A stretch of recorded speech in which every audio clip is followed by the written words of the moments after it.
யாராவது ஒரு காரியங்களை பேசிவிட்டால் அதை தனக்குள்ள வைத்துக்கொண்டு ஓட்டத்துக்குள்ள ஓடக்கூடிய நீங்க பயப்பட ஆரம்பிச்சு, பயம் உண்டாயிடுது.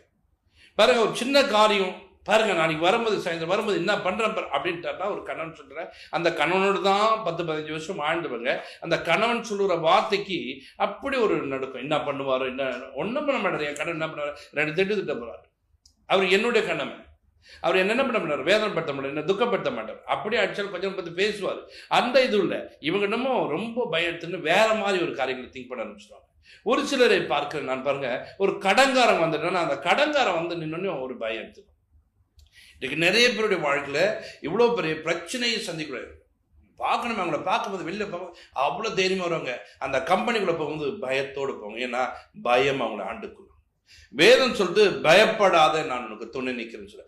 பயம் எப்போதோ கடவுளுடைய துணை இல்லாதவளாய், துணையற்றவளாய்